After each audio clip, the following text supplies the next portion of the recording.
Talk, Chris Wright and Austin Freeman with two special guests today. Two of my favorite guys, Jason Clark and Henry Sims. We're just gonna start just like this, like we do with every Georgetown guy. Welcome to the show, fellas. Appreciate y'all being here. Appreciate you guys for being here. For having me, man. Thanks for having us, man. Appreciate that. Yep. But we're gonna start here. This is for both of y'all. Jason, if you want to go first, or whoever's older between you two can go first. We'll do it. Who is older? Whatever you guys want, you know. Okay. But we asked everybody. We go with, why Georgetown? Why did you decide to go to Georgetown? I think my decision was simple. It was very simple. First off, that it being so close to home, and then the biggest part being you guys. Like, I know we're doing the show and everything, but that was honestly the biggest part. Our recruiting class would be Henry and Greg. And then y'all two already being there, us competing in the WCAC for, 3-4 years. And then why not? Like, us competing after these amount of years, like, why not all of us stay home and, get it done? And of course, we used to beat up on Sims and them in the preseason every year. That was nothing. 22-15 last time I played with guys, bro, and then keep it at home, man. That was the biggest for me. Right. What about you, Sims? For me, it was a combination of my father's favorite school, which was a big part. It was close to home, and originally I was gonna go to UVA. I think Jay, we were supposed to go together. Me, Jay, and Ed Davis was all supposed to go to UVA together. With what was the coach name, yo? Coach Lato? Lato, yeah, with Lato. He picked me and moms up in a Benz, put us in the back seat. Treated us real nice in that jump, boy. I was sold, yo. But I can't remember how, but I can't remember how, but it fell through. I think Ed committed to North Carolina, push things up. So it just made sense, like Jay said. It was close to home. My pop's favorite school, the lineage. It just made a lot of sense. So for me, me and Free commit to Georgetown. We at Georgetown. We go through our freshman year. Jason commits right away. Jason, that's why when I'm here, that's why I was interested to hear what you were going to say. When I heard Jason commit, I was like, dang, we didn't even talk to him. He just was like, yeah, I'm coming. Right. He's like, yeah, I'm here. And I was like, okay, bet. We had Jay Clark, and we had bumped into each other so much in the WCAC, Prince Williams Pacers and all that stuff that, I was like, oh, okay, I know what type of time he on. Yeah, you ain't even really needed a conversation, honestly. Yeah, it wasn't anyway, so. But with Henry Sims, I wasn't too excited about playing with Henry Sims at first. So we're gonna get back to that later. I think he knows exactly why I'm talking. I had some spiteful stuff in my mind and in my brain. He know what I'm talking about. Unfortunate for him. I need you to admit on air exactly what happened. You talking to me? Yep. We won the game. No, you did not. Come on. My man Dino turned the corner, caught the ball at the top of the key. 0.4 seconds left. Caught the ball, shimmied, took a dribble, turn, foot on the line, cash off the glass, free game. 0.4 seconds. We playing, so okay. So give you some context on it. Move you'll ever see in your life. I couldn't believe we got it off. Quickness was unmatched. To give you some context on it, we playing Mount St. Joseph, his high school, and St. John's. We playing high school. First time on ESPN. Free play after us. Austin play after us against Towson Catholic, right? And so I don't know. I guess it was kind of like a WCAC Baltimore type thing. Now that I think about it, WCAC BCO showcase. Yeah, I even think. But your boy came up to me, the head coach. I can't remember his name. He was like, "Hey, Chris," he was like, "You're not scoring 30 tonight, right?" I'm like, listen, hold on. Let me tell you about that pregame. The day before, the practice before, bro. Coach, you remember? I can't remember what scout report we had in college. He was like, "That's Carr. What he went to? You know what I'm talking about? He came out the screen, bro. Coach is doing that to you. Coach said, if y'all dick around, he's going to score 80 points. He's going to score 80 points, and we're going to lose the game by 40. If y'all dick around." So he was scared of you, bro. Like, That was one of the most intense scouting reports I've ever had. Like I didn't even know anybody else on the team. Keep it a bean. Like I don't know what they was doing, what they was good at. I knew your game down pat. You still gave us 40. So fast forward now. The game is played. Yes, I did have 40 that game. The game is played, and Dino Gregory makes 5 moves in 4/10 of a second. Hits the shot off the backboard and goes in, and the ref calls it good. We have to go in overtime and we lose. Okay, that's all I want to say. Secret. And his foot was on the line, and they counted it a 3. His foot was above the line. It was almost at the free throw line, low key. Yo, it was terrible. I've never seen nothing like that in my life. I didn't even celebrate when the ref said it was good. I was like, no, it's not. Right. Nah, I was definitely excited when both of y'all came to Georgetown. That was perfect. We had the perfect class, man. Our class with me, Free, and Dirty, and Nikita, and then y'all coming in right after. Yeah, that was perfect right there. You was set for where Georgetown was going to be. So, that was something special. Yeah, that was good. Yeah, Jason, this is for you, Henry. If you want to chime in with this, but what was the biggest adjustment you had to make from high school to Georgetown, or high school to college? Say that. I mean, I think my biggest adjustment was glaring. It was my physicality. You know what I mean? Like, I could score the ball, I could shoot the ball, I could do this and that, but I had to gain some weight. You know what I'm saying? I had to put on some muscle. High school basketball and college basketball was 2 different worlds. You know what I mean? So my whole thing was, when I got to college, was getting stronger, you know what I'm saying, and just continue to learning, you know what I'm saying, continue to learn this whole different step of basketball, and just learning, getting stronger, and just try to progress each step of the way. Yo, you remember when what Augie used to tell you to gain weight? Drink beers and eat pizza. I remember that. That was funny. Every night, just drink a couple beers. He used to tell Jason, this is our strength and conditioning coach.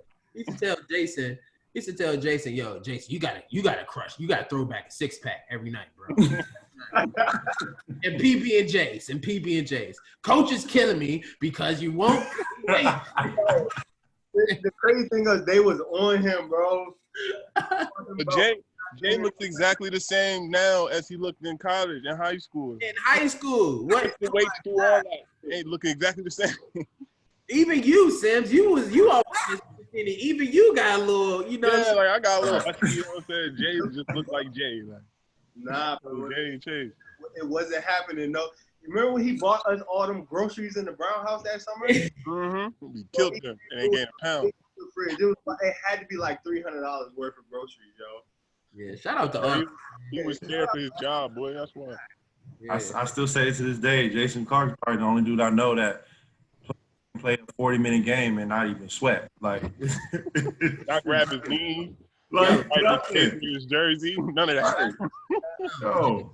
Jason Clark and Allen Iverson have the stress test record of the dress test. That's crazy. Either one of them got tired on the stress test. Right. I'm not trying to do a stress test now. Huh? I died trying to do a stress test right now. Boy, what? I do the minimum and I be like snatching that stuff off. Hopping on the bed. I do that stuff in preseason. Oh man. Hey, so we gotta give some backstory in the stress test. So the stress test, if you're a professional, I mean, even in college, we did it in college. Yeah. But as a professional, you do it every year, basically. They hook you up to a machine and they monitor your body and your heart and see how you react when your body gets warm, when your body gets hot, when you get tired and stuff.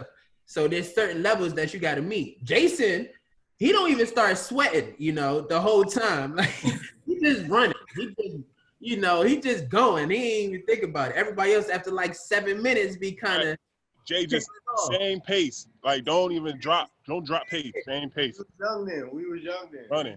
No, you was just different. I remember Michael came down she was like, "Oh my gosh, Jason is amazing." Michael was hyping. I never forget. He's like, he doesn't get tired. Yeah. He just kept going and going and going. That sounds just like her. Oh man, she was the best. Shout out Miss Michaels too, man. Shout out Miss Michaels. Michaels is dope. Sims, for you, what was the biggest adjustment for you? For me, I think coming out of high school probably was like the competitive edge. I didn't really have that as much as I wish I had in college. I think if I had a competitive edge like I do now, I think playing with y'all, Dewan, like the whole crew, I learned it. But high school, you know, it wasn't easy for me, but it was just like I'm 6'10", 6'11", I got skill, I can shoot, rebound. I really had to work that hard to be the best player on the court most days, you know what I'm saying? But when I got to college, I remember one play specifically, bro, like, no lie, I'll never get this play out of my head. It was a rebound. I was sitting on the side, I was out. Greg, I think Free was in there, Julian. It was a rebound, and it was like everybody was jumping, and niggas' arms were above the rim. Like every jump, like niggas was going. It was fighting. And it's my freshman year. I'm like, I don't know if I got that. Like I don't know about that one. I don't know if I got like. I'm telling Dewan jump, missed the rebound, but his elbow was at the rim. You know, Moose jump, both hands up, all big and shit, like taking up space. Julian jumped straight up in the air. You know how my man jumped in the air, elbows at the rim. I'm like, oh, I ain't never, nah. I'm like, nah. Good old rebounding drill. Good old rebounding. Yeah. I don't know, but like being around them guys, you know, your confidence get built up after you done got your ass kicked so much. You like, it can't get no worse. You feel me? So you get your confidence built up, and I learned how to get it. By the time I left there, I think I figured it out. Shout out to Julian Vaughn with the big, strong mechanical bounce. JV. He really did have bounce on some real mechanical for the flag. Super, like, just athletic, like mad athletic for no reason. Like. Strong, too. Yeah, Drew was strong, too. Drew was nice. Yeah. Drew got it in. Yeah. Okay. That's good. Jay Clark, my man. How important was the off-court relationship building to the on-court chemistry and success at Georgetown? That's a hell of a question, Free. That's a great question, bro. But I think it was huge. But I think for the off-court building, for us, it was easy. Yeah. Like, I feel like we all clicked immediately, you know what I mean? Like, we was always together. We was, you know, we lived not too far from each other, you know what I'm saying? We lived apartment and next from each other. Chris and them was at the house. It wasn't nothing. We was always together, whether it was going to the Cav, whether it was just kicking it, you know what I mean? So I think that part was easy. So, you know, once we took it to the court, it was nothing. We all had that competitive nature. We all knew what time it was when we stepped on the court. So that just made it even better for all of us. For me, man, listen, I think we had great chemistry off the court. I think on the court, we fought what was going on so much that the chemistry couldn't get to the point where we needed it. That's a fact. That's a fact. That's a great point, Chris. I agree with you. I cannot even. I think because of the system we was in, we couldn't get it we wanted to. Nobody really knew how to get off on their own. Like we didn't understand which, like, you know what I'm saying? It was hard to find your niche in that system. It took you a while. We all came from systems out of high school. Right. So that wasn't the issue. The issue is not that we don't want to play in the system. We all came from systems.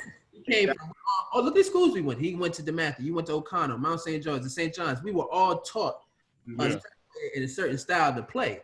I played in the flex, man. Let's keep it real. Like that's the most basic, simple offense there is. You know what I'm saying? So we were all accustomed to a system. You know, we didn't have no offense in high school. We had motion offense. It was really get busy. Right. So I didn't understand coach talking about flex and like cutting and backdoor passes and shit. I'm like, what you talking about? Nah. They say that when they recruiting you, they'll tell you that part. They leave that out. They let you find that out day one when you get there. Hey, I can remember Sims. I can remember Sims at the top of the 1-2-2 just looking around.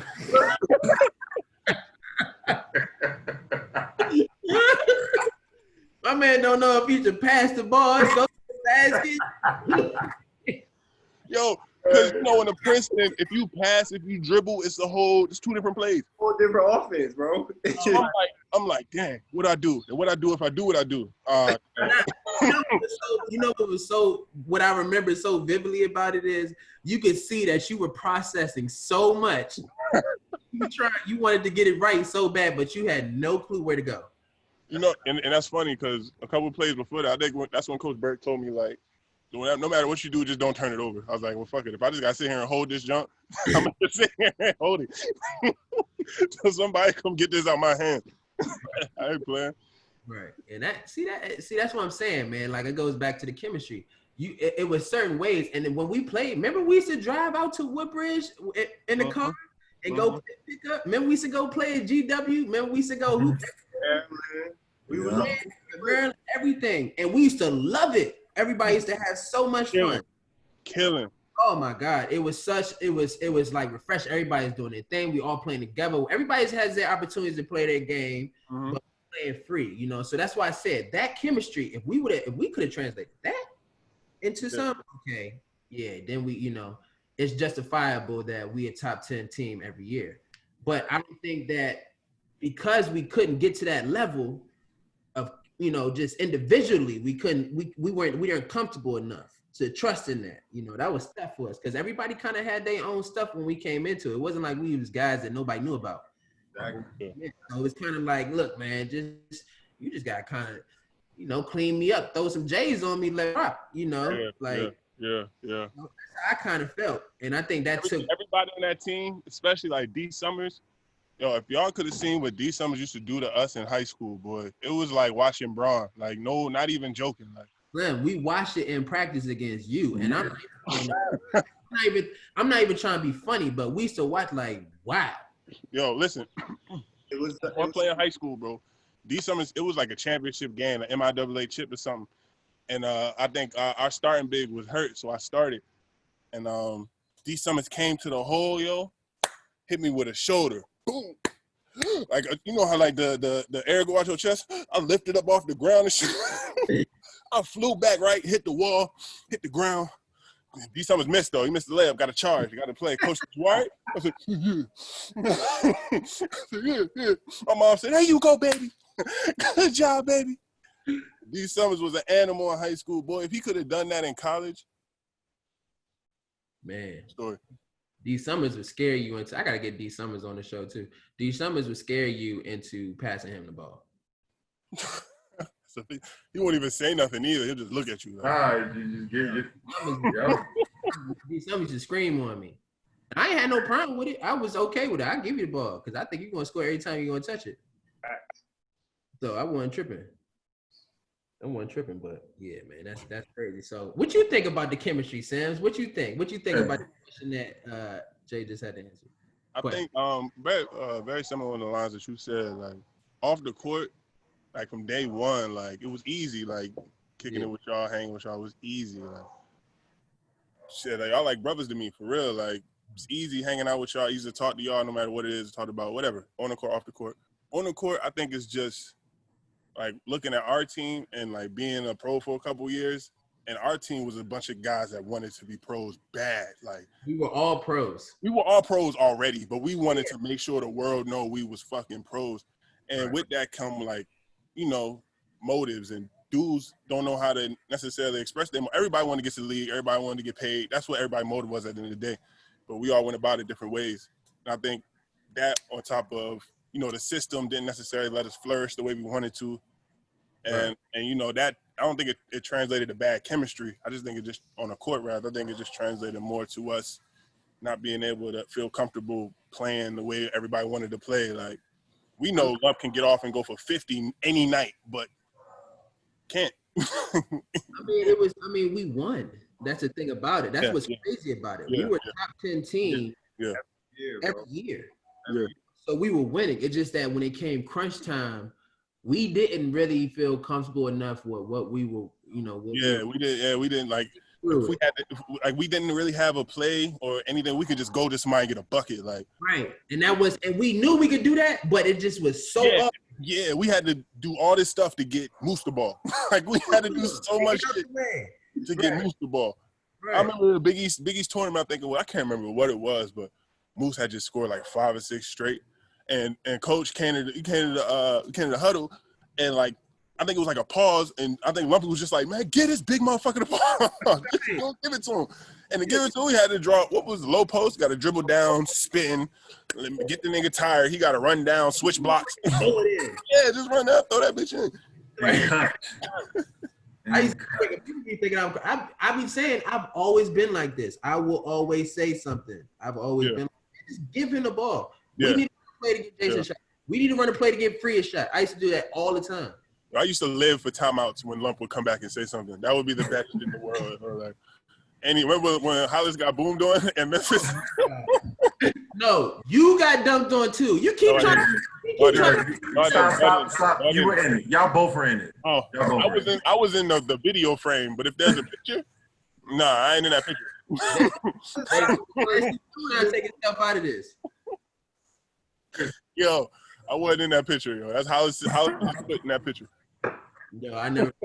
Yo, we go back to that's a funny story. We got a funny story about Memphis too. So we go back to the huddle, right?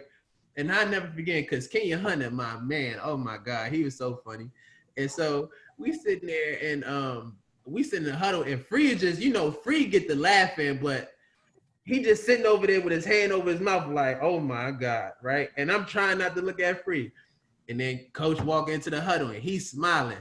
Oh my God, I started busting out laughing, bro. That joint was hilarious. Oh, no, this nigga Lump said, it was quiet in the huddle. Nobody wanted to speak. Nigga Lump said, damn. I said, damn. Started dying laughing, bro. Oh, shit. That's crazy. Funny story with Jay Clark, though. Me, Jay, and Free got a story from Memphis. We was in the mall the day before that game. Remember that? Yes, sir. So we in the mall. I don't know why we in the mall. I don't know where y'all was at. You and Moose, and I don't know where y'all was at. It was just me. A couple of us to the mall. Well, I was probably doing homework somewhere. But I know they ain't have a 17 or whatever size shoe you wear, not in no Foot Locker. So we went in the joint, and the dude was cool as I don't know what, man. He was like, y'all got to pay exact change on the dot or something like that because they was coming out the next day. But, how many times are we out in the mall on the road? Right, never. Basketball, he looked out. Yeah, he looked out for us, man. Me, Free, and Jay pulled them joints out of the last. We got to make a couple entrances and warm ups. Last entrance, we put them joints on. Ran out on the court. And we had the black socks on, because Coach be tripping about the black socks. You remember trying to get him to let us wear the 11s though? Oh my gosh, man! It was so much to go through to get us to wear them. I think he had to make a couple calls. But why though? I don't understand. I don't know. He just told us he had to make some calls. And he ain't have to do that. He just said that shit, bro. I gotta make. Who he calling? Jordan? We sponsored by Jordan, boy. Who is he calling? Who is he calling? Who is he calling? Tell me who he calling. I'm not calling myself. That boy ain't called nobody. Just said that just to make you think, like, he really gonna let us wear these, yo. Okay, yeah, he said he said he gonna call somebody. I mean, before the game. Say it again. You remember what he told us before the game? How we better win? Oh yeah, he definitely. Already dressed y'all better win this damn game. That's the only thing you gotta win. You gotta get that W. I remember when we had the D Wade edition silver joints on. Lost, and they never wear them joints again. Notre Dame, right? Yeah, Ben Hansborough put on a show. Oh my goodness. He was getting jiggy. That boy was shooting from half court. Bang, splash, easy. Effortlessly.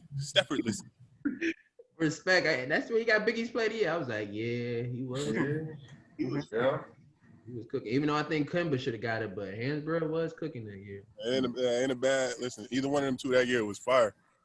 Man, you remember what Kimba did to you up at UConn? Nah. But nah, you know what saved me? I'm gonna keep it a buck with y'all. I know what saved me? Big Yo from Pitt getting done dirty. Because if it wasn't for that clip, my clip would definitely be the one that's on Kimba's highlight reel, like for life. Like when they show Kimba and they show that one clip, it would have been me. But shout out Big Yo from Pitt, taking that L for the boy. Appreciate that. Gary McGee. Big Gary was on my team at me and Free Nike camp team. Oh yeah, Big Gary. Big Gary McGee. Shout All out. right. So we're gonna jump a little bit. We're gonna jump Me and Chris have graduated. We're gone. Where was y'all mindset that year? Like both of you guys. Like where were you guys mentally that year? Me, honestly, it was like, you gotta step up now. You know what I mean? Like, for just me and Sims, Moose was gone, y'all was gone. Like, it was on us to step up. I think Julian was the only. Julian left too. Julian left too. It was with me and Free. Oh yeah, it was on us to step up. You know what I mean? It wasn't pressure, but it also kind of felt good too. You know what I mean? Like, okay, like I got to play, but now I'm about to, really try to. Now you got responsibility on the court.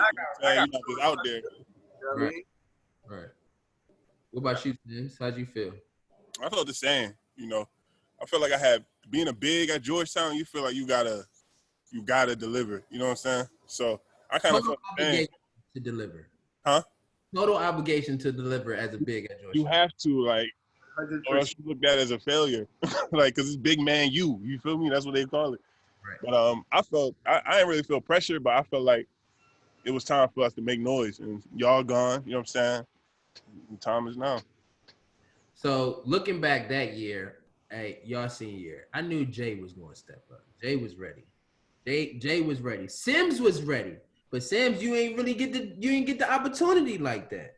No. So finally see you get the opportunity, and when you finally got the opportunity, oh my gosh.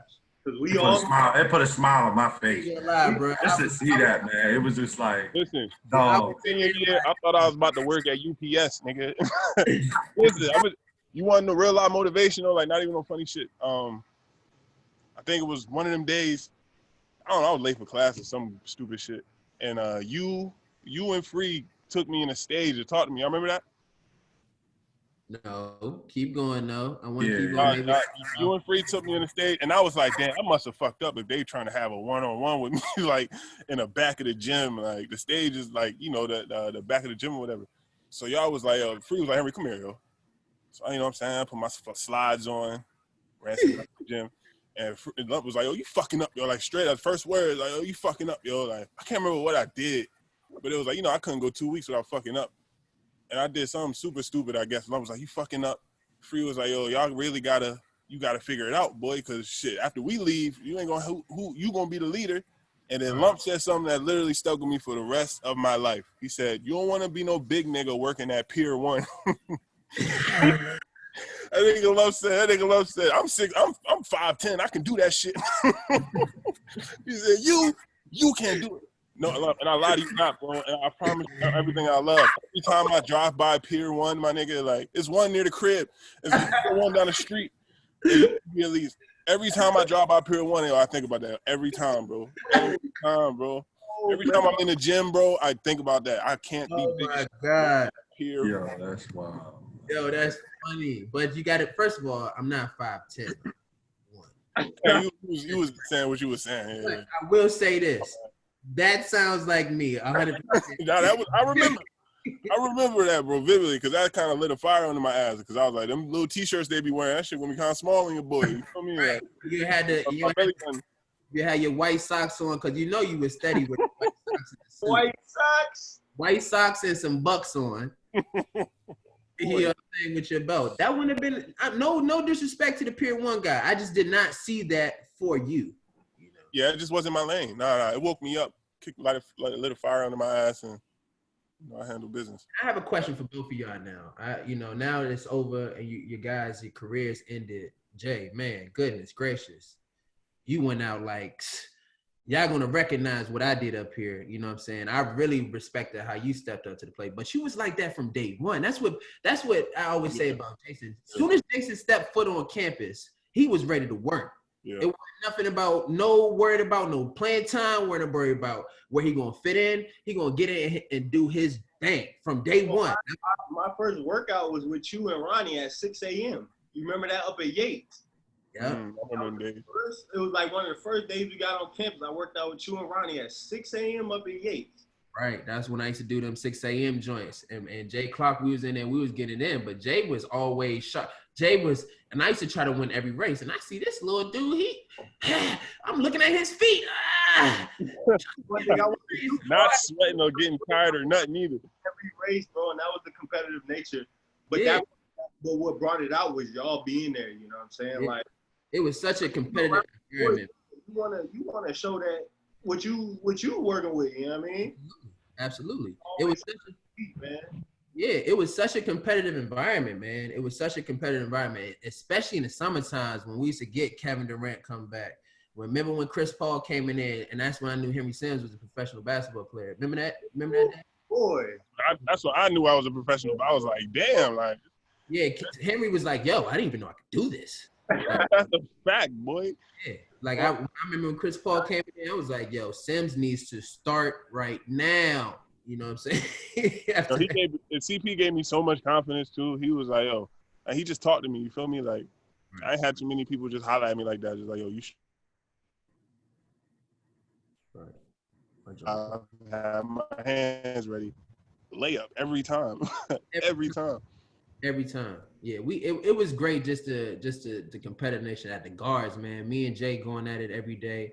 Then you had Sap going at it with him. Then Markel came in. Like we were so heavy up there trying to compete, you know, and it was a tone, you know, and that's what in a lot of ways I think we missed some competition because we couldn't really chop each other's head off. You know what I'm saying? I really do. I really think if me and you and Sap and, you know, John, you didn't get to play with John. But if you would have played with, you know, if we would have got that opportunity to really go at each other every day, oh my gosh. You know, like. There was so much talent in our gyms, yo. So much. It was so much. When you think about the guys we had on our team, bro. We had like 10 guys that played professional basketball.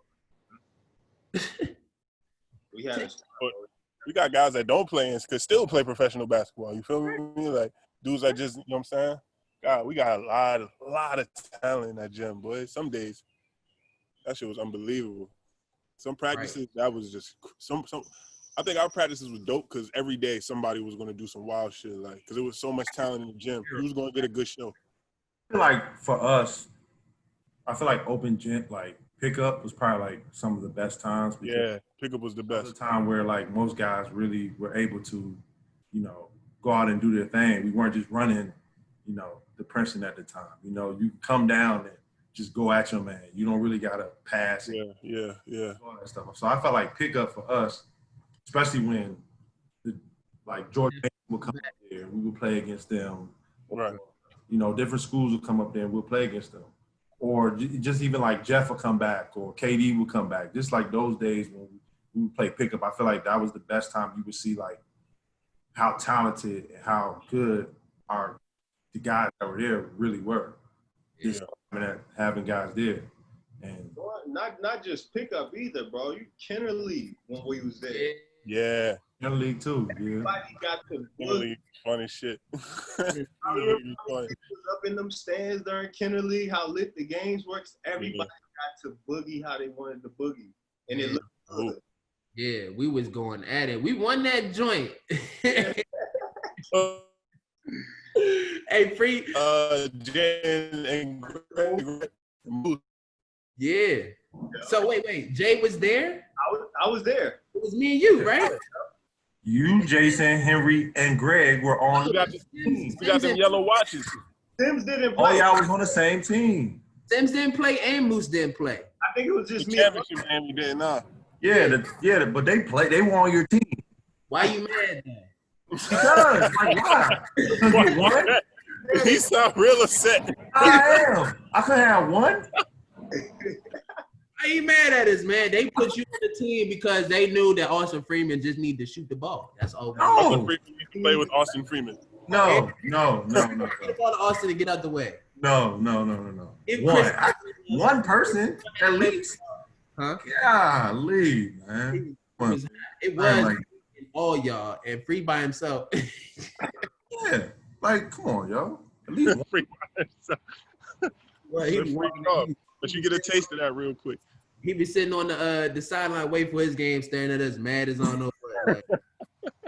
about to play with all of American University and all that.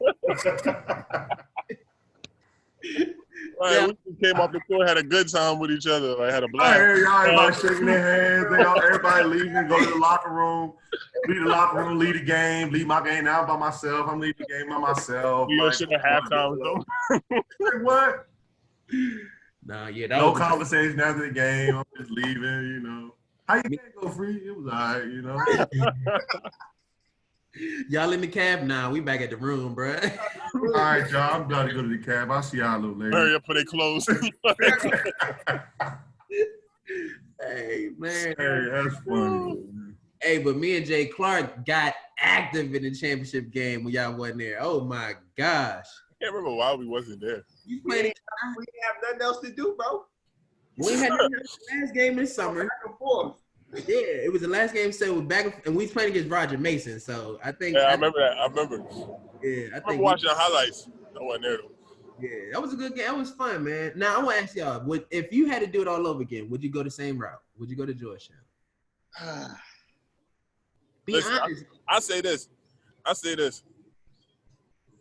No, because I love y'all. Like I think what I got out of Georgetown, like the homies, like Right. I love y'all niggas, like brothers, like family. So in that aspect, no. But if we all could have just went to like Florida, you feel me? Like if we could have had that same exact situation at like, I don't know, Maryland or something, I don't know, anywhere, UVA, wherever the fuck, that'd have been cool too. You feel me? So that'd have been great. What you think, Jay? I'm agreeing with you, Sims. Like, definitely the aspect of y'all, the friendship, the partnerships, you know, everything that you go through at being at Georgetown, all the people you meet, like that's dope. You know what I mean? Basketball standpoint, though. Right. Basketball, that's nothing personal to anybody who's there. But basketball standpoint, nah, I wouldn't. Yeah, that system just ain't fit us. It just ain't fit us. It just didn't fit us, and it was beautiful being there, historic university. Cool, you know what I'm saying? Like all of that part of it is beautiful, man. It's dope. Got a degree, like you can't tell me nothing about that. You know what I'm saying? I carried that with me for the rest of my life. I wish somebody would say something. I got my papers. You can't. I got the big version and the wallet version, nigga. Don't play with me. I got both. What you need? I got the big joint right on my wall downstairs. Fuck you mean? Boy, I graduated. Did that. Hey, we had to work for every bit of it too. It wasn't nobody going to class for us. Bro, we did every assignment. Did all the work. We had to do biggest regret ever. Like we should have went to Maryland somewhere where they do the work for you. Nah, bro. Look at this guy, man. He is wilding. Look at this guy. What is he talking about? Hey, that's crazy, so. My bad. Hey, so what would have been, which I think the best style for us would have been, you know, what would have been the best style conducive for us? And as we playing, you know, we playing this game right now, where would that taken us? What, running gun? I think all of us play well in the open with emotion, with some discipline to it, but run and gun. A bunch of freedom to it. Yeah. Mad running gun. We fucked with each other, so it would have been cool. Like we would have ran pick and roll, made sure each other ate. Like we cool with that. Nobody on our team was selfish. That's one thing. Nobody on our team was selfish. We wouldn't come down, dribble, shoot. Yeah. If it's your night, I'm gonna let you get off. It's your night, get off. Shit. What you think, Free? And you know, the more and more we have this conversation, we always bring up that the Wizards did run the Princeton. And yes, they did. And they ran the Princeton in the NBA. There was a way we could have ran that to where it was more freedom to it. That's a great point. Break it off and That's a great point. But get to your thing. Get to your stuff. Or yeah, we can run low posts and then we cut. Like I mean, that's regular stuff right there. Stuff like we could have played to where like simple basketball motion movement and shit. Right. Like we could have just played it where it was open. Like it could have more freedom to us playing. Yeah. Yeah, no, we Because Gilbert Arenas was getting 30. So, I mean. And I was watching every game. He was getting 30 balls in the Princeton offense. Right. It was impressive, too. So I was like, oh, yeah, that's the offense that y'all run? Oh, okay. I don't know nothing about the More Princeton until through the running gun or, you know, just I don't think good motion offense or something like that. I don't think a running gun Perfect for us, though. I don't think a running gun offense would have been best for us. No, Good enough. I think we'd have played fast, would have been good, but that's Greg what I mean. More fast paced. That's a running gun. More fast paced. playing fast would have been good, but Greg wasn't a fast paced guy. You know what I'm saying? We had to make sure he got the ball. Yeah. But Greg, one thing about his game is he run the floor. And even like running gun or not, like even if we play running gun, he not the most, you know what I'm saying? He ain't the most athletic nigga in the world, but he gonna get up and down that floor. When that ball come off, he's gone. Just like, you know what I'm saying? Oh, absolutely. He can move. But he was so good on that block. And there was nobody in the country that can mess with him. That after a while, you could like, wait a minute, give him the ball. Oh, yeah. Slow it down, give it to him. Let him eat. You know what I'm saying? Because when it came down to it, figure it out. yeah, like I'm gonna just stay back here. We back to man, guys. All right. I say like this, bro, a good example was the Missouri game, bro. Yeah. Bro, Yeah. we were out of the Princeton. They got us out of the Princeton. Yo. We was getting up and down, bro. Yeah. We was still in it, but JT3 let us rock out, bro. Who was that? But also that game, Jay, like we had to adjust to that because we had no choice. yeah, because if we had tried to run the Princeton, we'd have scored 80 points. The only way we was gonna beat them, we had to be in the hundreds that game. Had to score at least 105 points a game. That game. And if y'all remember, after the game, we were so hyped and it was so organic. Just to kind of like, yeah, we won. We had so much fun. Like it was so fun that game. Yeah. I remember everybody was jumping in the locker room, like, and it wasn't even like we knew we won. We won a big game, but the way we played, the way we carried it, the way we stayed together, or through it. Everybody when it was fun. Like you said, it was fun. What? When everybody's time to step up, everybody, boom, knock it down. Clark knock it down. I'm knocking down. Free doing his thing. Hollis getting the rebound, and Hollis actually won that shot. The shot before me, and I'm like, no. That's the way he hit. No, man, the one that you rebound and pass to me. Oh, I'm the rebound. Oh my. The best part of that sequence of that was when Henry Sims was playing dodgeball when Kimmy got the joint and like trying to throw it at him. I won the game. He dodged that. Jason caught that joint, passed it right to Chris. That was pre yoga. See how I lifted my left leg up? That's my right leg too. You threw that Joe Scissors like. you know when you try to move and somebody trying to tag you. Right, man. That game was crazy, man. That's one of my all-time favorite games. Yeah, that game was so fun, bro. I remember the game. I can't believe you try to say we was playing at a neutral site and we playing in Missouri.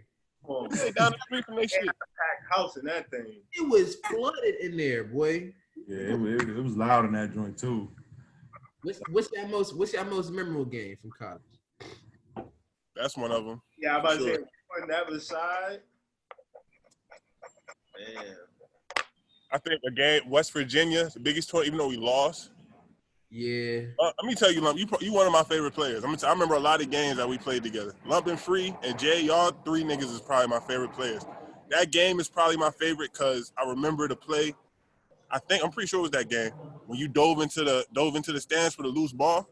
Yeah. Bro, I've never seen a nigga go that hard since, bro. Like, and then you ate the dive and got up and was on the football. It was a football. He was on the like there, like that's football. probably one of my favorite games. Yeah, man. I ain't even play like I ain't even play that game. That week, man, I was in a whole nother space. They ain't talk to us at all, bro. I ain't talked to nobody. We talked about who we talked about this week. I forgot. I remember that week. I tried to do that same thing and had an offer. Might have been Jeff. Might have been Jeff. We were talking about this, and yeah. So that play that you talking about, Greg got the rebound. Mm-hmm. Standing there waiting for the outlet, and Greg just Oh, goes that bitch. to the other side of the court. I'm like, oh, so I ran it down. You know, I ran it down. I'm like, nah, Mazzola right there. Mazzola's strong. You know, he was a strong dude, little lefty, strong as I don't know what. I said, and then I remember, I said, let me just crash into him as I got the ball, and I just saw free out the corner of my eye, and I just threw it. That's all that was that play. I remember that play. Bro, but you ran so hard, bro. Like you ran like No turnovers on this end. bro, he ran so hard, bro. I was scared for his life. Like I was like, I don't know what's gonna happen after he take off and try to save this ball. It might be the end of Lump. It might be over for Lump after this. He was running so hard, bro. Man, I wanted to win so bad. We put so much into that. And we lost. And then that shit hurt. That hurt. But that is one of my favorite games though. Like even though we lost, that's one of my favorite games. Like being there watching this shit. That's probably my favorite. I was talking to Free about this, and he's like, yeah, he watched the game again on TV. I haven't watched that on YouTube. I haven't watched that game since. I still can't watch it. I don't want to watch it. Everything about that game when I it's tight. Like from the beginning of the game when Digger Phelps and all them literally are saying we're winning the game. Yeah. That was great. Like all three, I think it was Digger Phelps, Hubert Davis, and I forgot the other person. All three of them. Hotel cheering for it. We're taking Georgetown. We're taking Georgetown. We're taking Georgetown. They're probably the hottest team in the country at the time. Like that shit was cool. And then like from the starting lineups when they're playing Biggie, like boy, Biggie was our intro to the I would have played. I would have had 20 in the Princeton. Yo, it was like all that joint was just like cool. Like let's play Biggie. I don't even remember that. Yeah, dog, I'm telling you, you gotta watch. Go on YouTube. Go to Georgetown, West Virginia, Big Championship. That joint gonna pop up, and it's like 12 parts to that joint. And that shit it's cool to watch. It sucks, but it's also cool to watch at the same time. Yeah, it's one of my favorite games, but the only thing I can remember in my mind at this current moment and probably forever is Jason Clark picking me off the ground and us both crying on national TV. Bro. I sent that picture to y'all this year when I found it online. Yeah, I was like, hurt, bro. I mean, you could see us both crying like somebody just stole our puppy. That hurt, bro. Y'all deserve that, bro. Like y'all played so hard that game. Like I cried too. I clocked 0 minutes, nigga. I was in tears. I was hurt for y'all. Like y'all niggas play so hard. Y'all deserve that one. Yeah, that was rough. But you know, it is what it is. And that was a great memory, and that's part of, you know, part of it. Yeah. That's part of our legacy. That's part of competition. You know? But yeah, so now y'all leave Georgetown. Y'all out of Georgetown, y'all become pros. Right? Tell us what that process is like for y'all. How do y'all feel? What are y'all going through? Because the year before, when me and Free came out, we in a lockout year. So we didn't get drafted. And after that, everything shut down. You know, so that was ultimate worst thing that could possibly happen. You know what I'm saying? Other than this COVID. Well, at least they still gonna have the draft for this COVID year. They're gonna have it late. Yeah. But it's kind of a similar situation. These guys kind of got a similar situation. So where were y'all at when you leave Georgetown and you turn pro? What's your thought process? Well, for me, I was kind of still trying to make a name. I made a name for myself in college, but coming to the pros, I had to make it stick. And I think for me, it was probably like the biggest transition for me was probably just like the pace of the game. You know, really like IQ for me. I think my basketball IQ always been pretty high. I think I got challenged when I became a pro because it was like, you know what I'm saying? You playing with guys that's been pros for not 30 years, but guys that's been pro for the last 7, 8, 9 years. No, but you're right though. That's how it feels when you first get into become a professional. You feel like you playing against guys that have been playing for 30 years with some of this way that's what it feels like. The way they doing. They telling you, like, I remember my rookie year, I was playing against KG. Mm-hmm. And I think it was my first game. It was the first game of my rookie year, like first game of my NBA season, like ever. Played against KG, idle. Couldn't wait. Super excited. Right. First time I catch the ball, I'm like, I'm about to give KG the illest bucket possible. Like, KG yelled out, he going right, he going to shoot a hook shot. And he like looking at me face to face like this. I'm like, whoa, how you know? I was like, how you know? I was like, how you know, bro? Like, and it was just like the level of just like, you know, intelligence and the work that actually goes into being a pro. Like, I was looking at it face to face. Like, he kicked my ass. Like, I was tired. My body, you know how you so tired, your body starts shaking and shit, and like, you know what I'm saying? Like, you feel like you can't walk or move. Like, that's 5 minutes into the game, nigga. Like, you feel me? Like, I was done. Like that shit, the IQ and the physicality, like, just a different level for me. Right. What's your mindset, Jay? I think for me, once I got out of college, like my mindset was, you know what I'm saying, I know I can hoop with whoever, wherever. You know what I'm saying? Once I got overseas and seen how guys were working because this was their job, like it wasn't fun no more. You know what I mean? Like this ain't play. Right. Family, and when you play against people or play with people where this is how they put food on their table, right? You got a different type of grittiness to it. You know what I mean? Absolutely. So once I started seeing that, and it was like that kind of hit me like this ain't for play no more. Like every summer I gotta come home, I gotta be on top of my stuff. You know what I mean? When I get over there, I gotta be on top of my stuff. Like it wasn't no time to relax. Right. That's my mindset once I got, you know, overseas and started realizing how serious this was, how serious of a game it was. Right. Yeah, and see, and yeah, that's what I noticed too. What the biggest difference for me when I turned pro is I was like, yo, why are these dudes playing so physical? Like, why? Like, if I came out the game, I never forget my first preseason game. We playing Darüşşafaka. They were actually in second division in Turkey at the time.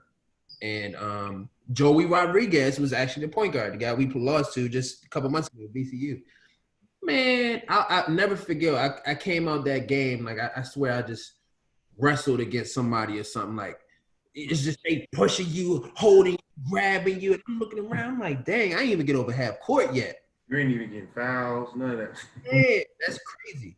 And to add to what you're saying is, yeah, people do approach a game differently as pros when it comes to feeding their family. I also have noticed with pros and how you separate yourself, and I'm proud of both of y'all because y'all have become professionals, is the fact that you understand that you're trying to feed your family, but you're also trying to perfect your craft. And a lot of people fall into the rhythm of just getting into the job, and you fall into that rhythm, and you work that rhythm, and you work that rhythm. But for us, and for y'all in particular, both of y'all, I know because I know both of y'all work, the work that y'all put in has been what's kept you so sharp at this stage. And all of you, both of y'all are sharp right now. You really are sharp, and you're going into year 8, year 9, or whatever it may be, you know, and you sharp. So that's just a testament to work. That's a testament to a lot of work. A lot of pros don't do that after a while. Y'all know what I'm talking about. Dudes will fall into getting into there 2 minutes before the practice, do what they gotta do. They write out after the practice, and they keep it moving. Yeah, yeah. So I mean, just the amount of you guys paid attention to the key things that older guys taught us about longevity, about taking care. Yeah, longevity, facts. You know, so that's a testament to both of y'all were ready, man. Both of you were ready. I got a question for y'all. So y'all first year out playing pro. Did you guys? How would I say this? Like the Georgetown effect. The Georgetown effect. But wait. You got to explain what the Georgetown effect is. The Georgetown effect is, you know, you're no longer in the Princeton offense or, you know, the Georgetown system, and you're in a game.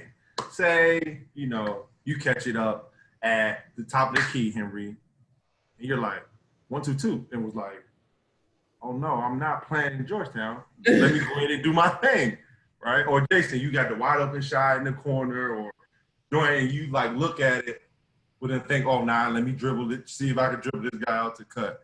Or like, did you guys ever experience that y'all first years out? Or how long did it take you to get out of that mode? Who going first, Jay? Because I go. But for real, it took me a minute. Right. I think once my rookie season started, my first like preseason game, I was passing up everything and only taking wide open shots or what the defense was giving me. You know what I'm saying? Right. And then after a while, I started seeing everybody else getting off, and I'm like, man, what I'm doing wrong? You know what I'm saying? And I remember one of my teammates, Ryan Thompson, he told me, yo, you got to be aggressive. Stop passing up shots. Right.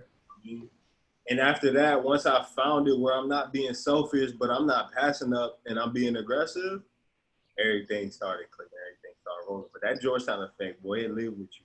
No, that's real, man. That Georgetown effect did with you, dog. Them back where I be thinking about stopping my steps and cutting when somebody want to pass you the ball. I will tell you this. If you fall asleep off the ball, I will cut on you crazy. God, boy. I back your head, I'm gone. Boy, You turn around, you will not see me. Yo, I'm getting one of them because people be falling asleep. I'm like, yo, this stuff do work. Listen, being a big, if somebody cut back door and they hands is the nigga guarding you, hands is up, best believe that bounce pass is coming. I don't give a fuck.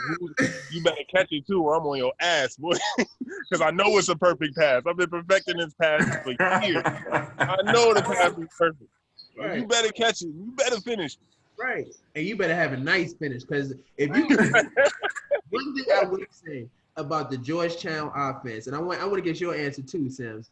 One thing I would say about the Georgetown offense, when you catch them backdoor layups, you have to be nice finishing. You have a nice little reverse John or something. You gotta have a nice reverse layup. You gotta have a contact layup high off the glass. Yeah, high off the glass, John. Yeah, a little floater, John. Little floater. Started off practice with them 8-minute layups. Yeah, the big. And also, I need all my buckets to make my layup. I need all mine. I don't know when this one coming back this way, so let me go ahead and finish. I need all mine. The worst is when you miss a layup, but you try to get the rebound, and somebody grabs. Miss my opportunity. I used to hate when I would be at the 4, bro, and I would go for a rebound, and Julian Long ass arm would come out of nowhere, bro. Who grab that shit, monkey dunk that? I'm like, come on, Ju, you know I need that. You know I need that, man. Yeah. So what you think? Sims, how was it for you? The Georgetown effect? Did it hit you or? No, it was very real for me, and it didn't help that people. That's what people knew me as. You know what I'm saying? The Georgetown big. And what I learned after years of being out of there, any big that go through Georgetown for a certain time period at least, like they expect a certain amount. They expect things out of you. They expect you to be able to pass. They expect you to be able to rebound. They expect you to be able to know how to play defense. That's 3 things that if you don't do them, they're gonna call Coach Thompson and be like, "The fuck, what's wrong with boys?" You know what I'm saying? But coming out of that shit, it was hard, bro. Especially catching the ball at the top of the key, bro. And I would dribble at somebody, and I would expect them to cut, and they would just do some goofy shit, just back up or something. Yeah, back up, like you don't know, they cut, stupid. I'll be like, yo, you don't know, I'm thinking this is basketball, and then when people when they start teaching you about wide pin downs and yeah, I'm like, I'm like, nah, I don't know about all this. This doesn't seem right to me. I was like, I don't know. Y'all might be going in the direction. I don't know if this will work in the game. The crazy thing is, once we got out of school, ball screens was kind of new for me. Yeah, I was about to say that, Jay. Me too, Jay. Ball screens when we ran black. Remember? That was the only. And we only ran it to get to but the you other barely, side. We didn't run it. It wasn't like you was really using the pick and roll to really get. You weren't probing off of that. Nah, you was coming off that pick and roll. You was looking for that guy coming off the screen. Right. Pick and roll game was new to me when I got out of school, bro. For me too. I had a it was super. Yeah. Everything was pick and roll. I want to ask y'all this. So, I got a chance to work out down at IMG one summer. I was working out down there. I was 25 at the time, and you guys a little bit. How do you, Jay? 30. Okay, so we all 30. Perfect. So I was 25 at the time, and a guy walked up to me, and I was like, "Yeah, I'm kind of in between job season starting. I had my rights with Iowa Energy. They weren't trying to let me go, but I wasn't going there, so they hold me up. I got some other stuff brewing. I'm like, man, look, let me, so I'm kind of frustrated, right? And the dude was like, I see you working out all the time, and He's like, how old are you? I was like 25, and he was like, oh, you don't even know how to play yet. Yeah. Like what you mean I don't know how to play? Like I know how to play. You know what I'm saying? But now as I'm 30, I understand what that means. Yeah. That you don't know how to play yet. So for y'all, and I think all y'all understand it because we played long enough. The longer you play, you'll understand the more and more what people talking about. For y'all, when did that change in terms of you knew how you wanted to play? You're 30 years old, and I haven't even talked to you about this, but I know it's a certain way that Jason, you understand about you. What's your best attributes? Where you can get to do what you want to do. Sims, you know what you're great at this point, where you want to go. Not saying that we're not improving, but you got stuff in the toolbox that you know that you can get to. When did that happen for you in terms of that transformation? Like, oh, I can just get to this at all times. What year? Pretty much, for y'all? For me, honestly, and it might sound crazy, but it's probably more recent. Maybe like in the last 2 or 3 years. Sorry to cut you off, but I was going to say somewhere around like the last 4 years for you. Yeah, like I've been able to find my niche and understand my game, because I've been NBA and Europe, G League. You know what I'm saying? Like I've been trying to make it to the league, so to say. Like so, I've been trying to figure out, and then you go to Europe and it's a whole different game. You gotta learn that game. But I learned, and not trying to be no cocky shit. I'm just a bucket. At the end of the day, I just play. Like I just gotta play. Like I know the ways I can score guaranteed, and I know the ways I need to improve. So I think to Lump's question, like I know that, say take the summertime for example. Like right now, running and all that shit ain't number one on my list. You know what I'm saying? Like number one on my list is making sure I'm sharp. Like making sure my jump, like you know what I'm saying, I'm hitting shots. You know what I'm saying? I can make reads. You know what I'm saying? I can still, you know what I'm saying? I can get my body's okay. You know what I'm saying? I'm doing yoga, lifting, all this shit. Like running and being on the court so much isn't so important to me, because I think for me personally, I think what my best attribute is actually playing the game, like being able to play the game, read the game, make decisions, score the ball when I need to score the ball. You know what I'm saying? Whatever. So I don't think, like for me personally, playing the game in the summertime isn't the most important. Me, it's my body. And like what Chris said, you don't know how to play yet. I didn't know how to play because I didn't know my body meant so much to the game. Like my hips got to be loose, my core got to be strong. You know what I'm saying? My back got to be strong, because I'm big. I'm gonna be bumping. I'm gonna be fighting with niggas. Like I have strong shoulders. You know what I'm saying? So like I know that for me, like say I don't touch a basketball all summer, I will be fine as long as I'm in the weight room. Like and I'm, you know what I'm saying, got my body right. I'm opening my hips, doing my yoga shit, and my little, you know what I'm saying, getting my muscles loose and all that shit. As long as I do that, I'll be cool, because basketball is pretty easy for me. Like going and playing might take me a week or two to get adjusted and get to where I really want to be, but at the end of the day, like that's the easy part for me. The hard part for me, like Chris said, like that's the part I focus on in the summer. The part that's difficult for me, just keeping my body athletic and making sure I, you know what I'm saying, I show up to camp and I don't look like I just been chilling, not doing shit all summer. Right. What about you, Jay? I going off with Simpson. I think the health part is one of the biggest part, you know, in terms of really knowing how to play when it comes to more of just, you know, basketball. But I think I got the chance to get two sides of it, really learn how to play. My third year, I played in Belgium, and I was just able to just shoot every shot I wanted to shoot, do whatever I wanted to do. And I didn't know how to play basketball, but I knew how to get a bucket. Right. Right.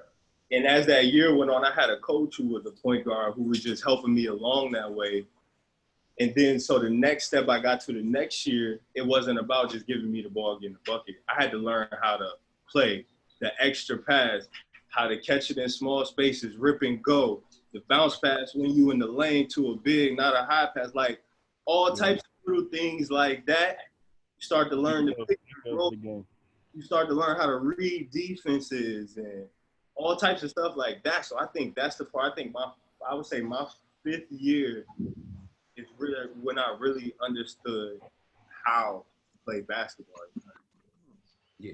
So I agree with that. See, for me, it was more like me. I agree with Sims. I agree with both of y'all. With me in the summertime, I don't have to play all the time. I don't gotta play. I play enough. It's just so y'all know I'm always kind of, you know, I'm stocky. So for me, in the summer times, it's getting my weight to a certain point. Like I want to be at a certain point. That's what I map out the summer. I want to be at a certain point because when it gets January, February, and when I lift it, I naturally get stronger and I naturally get bigger because of my. So instead of being, strong and all that time, I'm gonna be like, kind of too strong. So I need to come in. I need to come in and see. I get it. At a certain way, and I didn't figure that out. That takes time to figure. It takes time for sure. It takes a lot of trial and error. So for me, I didn't really figure out how I wanted to play and how I really wanted to do things until about 2 years ago. Yeah. I really figured out exactly how I want to play, where I can score at, where I can pick my spots at, knowing how offensively footwork, where to get to my points. And what happened was for me, I just said, you know what, if I'm going to play this game, I'm going to play how I always played. I'm going to play the way you had the most fun and the play that make you comfortable. I said, I'm going to play the best version of Lumpy and the best version of Lumpy. So I went back and I watched tape. And if you remember in high school, I used to score a lot in mid-range. Yeah. I scored a whole lot of mid-range. So that's why I started working on every day. I just started doing mid-range shots, all different type of pull-ups. Because a game, after a while, no matter what you do, it comes back to a pull-up jump shot. I don't care what it says. You have to you master pull-up jump shot, you good. It's interesting to hear different pros and how long it took them to really figure out how they wanted to play. So that's interesting, man. It took me. I think for me and you, Lump, since we've been, what I'm saying, you've been spending a little bit of time in the league. And if they called you today and said, we want you to play in Orlando for the ship, you got to play a different way than you would play if you went to Europe. But now, like, that's you 31 and you older, like, you can channel that. Like, if you go to the league, like, I know if I go to the league right now, I'm going to be a pick and roll nigga, pick and pop, shoot that little mid-range, get rebounds, play defense. That's going to be my job. I wish somebody would put me in the NBA right now. But I'm saying, like, you know that your job gonna change depending on where you at. And as a pro going through this shit, like, that. Because when we was kids and we was coming out, it's just, I'm trying to go to NBA and get a bucket. Like, I'm trying to be a bucket, blah, blah, blah, blah. You don't realize niggas that last the longest in the league, fucking Udonis Haslem been in the league for 20 years, picking, popping, like, getting rebounds, and that's it. JJ Barrera been in the league 10, 15 years, making reads, averaging 4-3 assists a game, getting a bucket when he open. You know what I'm saying? Like, you only realize the Brons and the KDs, and we was growing up the T-Max, the KGs, the fucking Brandon Roys. You know what I'm saying? I'm agree with you, Sims. My personality had a hard time accepting that. Me too. To be telling me to be in a role that I just got to be. I'm not going to say that I couldn't do it. But I got, I'm a grown man. I got some ego with me too. You got to like, it's like you got to put yourself in chains and play this way. I got to be sitting on the bench for you every game. I'm trying to go hoop. And on Lumpy thing again, like, a lot of niggas that I talk to overseas, because I like to pick niggas' brains, like, a lot of niggas go overseas because, like, sitting in the NBA, like, my first year in Italy, I got an offer to play with the Wizards. But just be like a 12th man, you know what I'm saying? I got to worry about my job every day and shit. Like, I'm not with that. You feel me? Like, the best part about playing basketball is playing basketball. Not watching other dudes play basketball. Like, for me to actually be out there having fun and playing and enjoying it. That's why I was like, when I go to Europe, I'm going to be able to hoop. I'm going to be able to play and enjoy myself. I might make a little less money, but fuck it. Like, I'm going to have fun. Like, I ain't going to be making money and then looking at my son like, hey, daddy sat the bench again today. Like, you know what I'm saying? I ain't with that shit. Yeah, no, I feel that. And I'm not knocking people that sit on the bench. I just if you want to sit the bench, sit your ass on the bench. Can't be no. Just trying to cheerleader the whole time. You know what I'm saying? And I wasn't really trying to sit there and just wait. Well, if y'all were wondering how, I used to, go about, my years of playing professional basketball, kind of like how Henry Sims was, I would literally just like to play. Like, try stuff and pick up, pretty much. Like, just try stuff when I'm working out and stuff like that. Just, like, see what I can get away with sometimes. Like, maybe sometimes I can maybe get a one-legger off, maybe I can get – no, I'm seriously, like – I could, bro. After like, I feel like that's so disrespectful. After my 6 years, like, game is the most really be getting one leg off. My 6 year, actually, I feel like I was losing my athleticism. Like I wasn't moving as fast. I wasn't jumping as high and stuff like that. So I was trying to find ways to where I can get my shot off. Mm-hmm. So sometimes if I'm coming off a screen, maybe I can try one legger right here because expecting me to try Maybe one I legger. could try a one-legger. I tried one legger.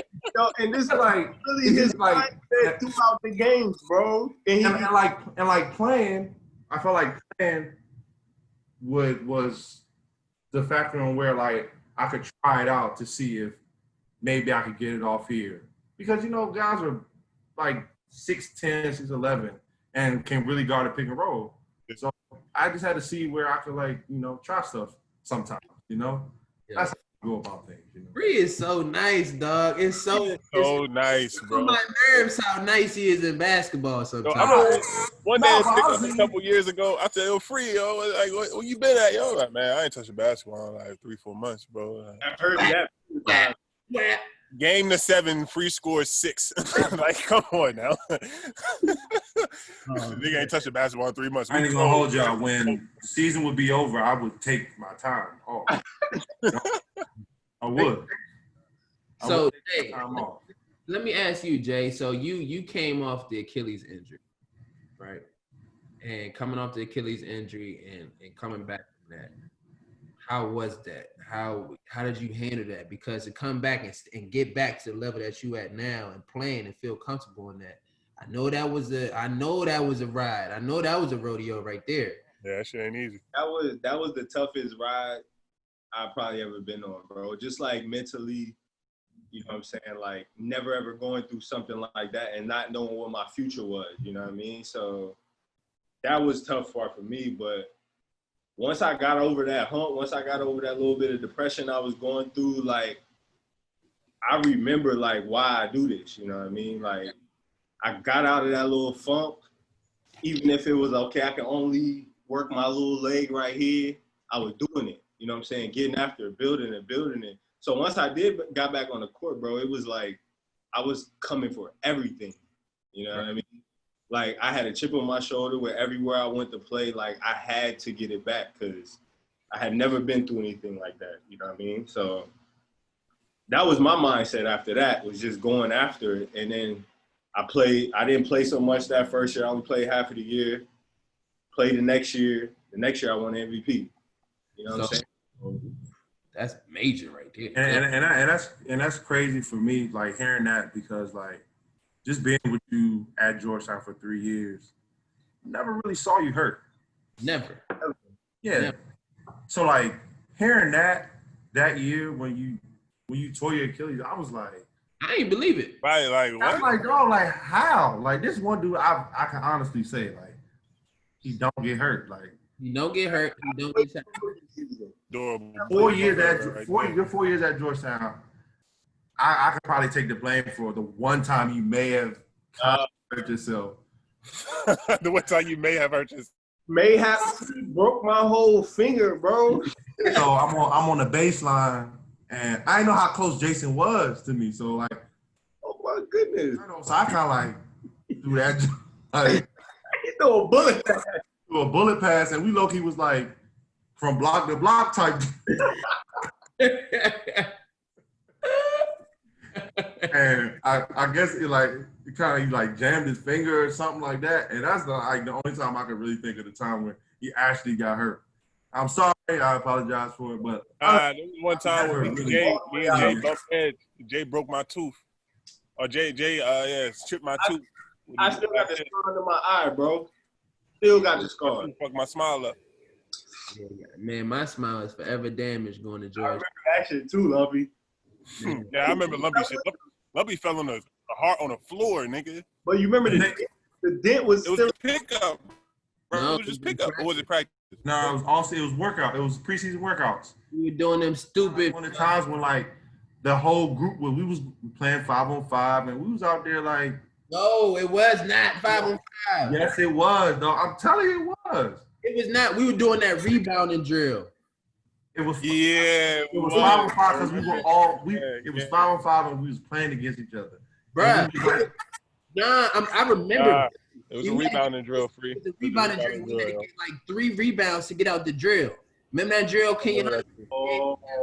Kenyon Hunter drill. Yeah. I remember that. You know why I specifically remember that? Why? I'm not talking about that. Yo, go ahead. Go ahead. Bro, no. Hey, that brought up a whole memory, please. Hey, go ahead, bro. Please. Go ahead, Jay. I don't remember it, bro. Somebody about that one, bro. He was like, oh. I remember that. Dang. Yeah. Remember that was a rebounding drill. Hey, I'm telling you, it was a rebounding drill, and I'm in the joint with Moose and some other big Amazon, one of y'all big Amazons. It was Moses. Was it Moses? I know. I was in the drill. I remember going. I was like, Lump ain't getting this rebound. I remember that guy. Lump ain't getting this shit. He might as well just chalk it up and stay on the court for the next one. If Moses was in there, I definitely wouldn't have went after no rebound. Moses was knocking people's face. I just remember seeing that indent on the wood floor, bro. The marks, right? It was 2 right on the. I said, ooh, no. Yeah, man, when he dove for the ball. Moose landed on top of him. I remember that. All I saw was he hit his head and he jumped right back up and just walked right out the gym. People like, all right, bet I'm out, y'all. Ain't no more practice. Man, he stepped right off. He didn't even say nothing. He just kept walking. He just said, got back up and stepped right off. Walked right in, got his stuff. No instructions at that point. I thought I lost my whole grill, bro. I was like, oh. I went straight to the locker. I remember going to the locker room, looking in the mirror. I was like, yo, please don't beat my whole front. I looked and I said, okay, it ain't that bad, but it was like sliced in half, bro. I was gone. It was like, Chris, man. Like, Chris, you want to go to the dentist tonight or in the morning? I said, I want to go now. Right now, right? Fuck is you talking about in the morning? Yeah, I ain't going in the morning. Now. Yeah, that was wild, man. Oh, damn. Wow. So, we got a few more. You got a few more, right, Free? Yeah. All right. Great interview, guys. I love you guys. Yeah, we love you. Awesome, man. I'm having an awesome time. I'm glad. So, just gonna keep here. We all love Georgetown. All four of us played there. Gave our blood, sweat, and tears at Georgetown. Literally. For us to be a contender again, what does Georgetown need to do? What do we got to do to get back to top 10? Being in the tournament every year. I think. And wait, before you say something, hold on, Sims. Y'all got to understand that your voices are important to Georgetown. So it's going to be important for all of us on this thing to be honest and say what we feel because we are attached to it and we're from the area. Yeah. So we're going to forever be attached to Georgetown. Our name is attached to that. We alumni. We all alumni. Yeah, we all of us got our names on the wall in that bitch. So we good. Whether it's a jersey or a first team, whatever the fuck, like all of us engraved in there forever. So it's like, so be honest with this. That's all. Don't keep it a bean. Where listen, Georgetown ain't did nothing but be honest with me. So I'm gonna be honest with these niggas. Make sure you know what I'm saying. Like, but to answer your question, Free, like I think it's Georgetown is very traditional. And I think a lot of the traditions that they're afraid to step out of tradition because I feel like they're afraid that Georgetown won't be Georgetown if they do things differently. I feel like they should step out of their bubble because it's like a bubble. It's a community bubble at Georgetown, which is good for the people in the bubble, which is good for us, which is good for Lil Pat, which is good for Big Pat. You know what I'm saying? But sometimes you might have to break that bubble to create a greater means. Like, we might need a coach that has a different view of Georgetown or just basketball in general. Because I feel like every coach that comes in there is kind of trying to be like Big John, Big Coach. You feel me? Family. Yeah, like you part of the family. You got this legacy to uphold. You walk in the gym. It's all this shit. So it's a lot of pressure on them. So it's Jordans from 1 to 30 lined up in the wall before you walk in the locker room. That's pressure. If niggas want to talk about pressure, you got Mike behind on your back every time you step out on that court. But I think for Georgetown, they just got to step out of tradition a little bit, maybe do things differently than they used to, and just reap different results. Maybe they'll do better, maybe they'll be worse, but, you never know till you try. Right. What you think, Jay? Okay. Along with Sims, but going off on that, everything you said was true. Going along with that is, we've said it over and over again, you got to get more players on the staff, more recent players on the staff, just to connect with these guys around in this area, at the younger guys, guys like our age, we can connect with guys who's coming out of school because we've been through it. You know what I'm saying? We've been in this area, we've been through the process, we've been through school. You know what I'm saying? And no disrespect to the coaches or anybody that they got there, the older guys, but it's hard for them to connect on a level. Absolutely. You know what I mean? That's way harder for them to connect on that level with trying to recruit a 17-year-old, 18-year-old kid trying to come to Georgetown. Yeah. You know what I mean? So I think that's part of it. We got a whole lot of kids in this area that are going away to school, you know what I'm saying, when they could be in this area, going to school. So I think, along with everything Sim said, was definitely getting more alumni on the staff, having them a part of the recruiting and having them part of the coaching process. I'm not saying you got to give them 100% keys to everything, but just to have them there, you know what I'm saying? Yeah, just try something different. Be all right. I think what we're all saying is that someone that holds these kids accountable for what they're doing. And I think that's what the biggest thing was missing for me. And that's my biggest issue. Yeah. They're not for what to, I don't know what went down this year. And I'm not here to talk about, what's right and what's wrong. But I think if there's somebody there that has lived in Healy, has lived in Copley, has lived in Village A, that knows what it's like on Thursdays nights, that knows what it's like on Saturday. You know what I'm saying? That knows. Not even just basketball, bro. Right, just life. Like goes on campus life. You know right. At the end of the day, it's Georgetown. Like, it's the kids that go there, their parents got money. Yeah. They're looking at you a certain way. You got to carry yourself a certain way. And it's a lot coming from kids that don't. You just expected to hoop coming out of high school. You expected to be a hooper. You ain't expected to be no fucking face in no university. You feel me? Remember, Sam, some of the people that used to come to our house? Boy. That was crazy. Just pull up to the crib, Sims will come to the joint and be like, yo, look, some people here to see you. I'm like, who? Right, like we just be a Tuesday afternoon, like we just chilling, like. I don't know. I'm like, well, I ain't here. I'm supposed to be in class whole time, like who the fuck you? I'm trying to make sure this. I almost ain't answer the door for y'all niggas. Y'all bugging. Right. I'm just trying to make sure this ain't none of Miss Lisa people's. Sneaking out the side with her, call a nigga on the phone. Look, I don't want to come down the steps and make noise, but there's somebody out here looking for you, bro. Right. But nah, man, Georgetown was a great experience, and I think we all had a ball on campus. I had amazing. Oh my God, I had so much fun. We had a great time. We had a great time.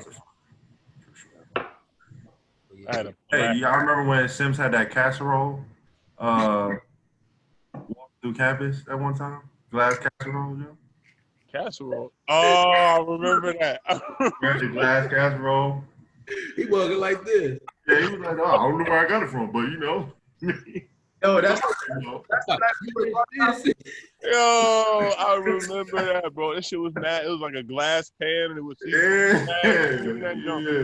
Yo, Sims was by far the funniest dude, man. He was my roommate. Sims did not know the principal for 2.5 years. Almost. Bro, I tell people all the time, like, I learned the NBA offense in 30 minutes. Right. But if Lil Wayne came on, I swear to goodness,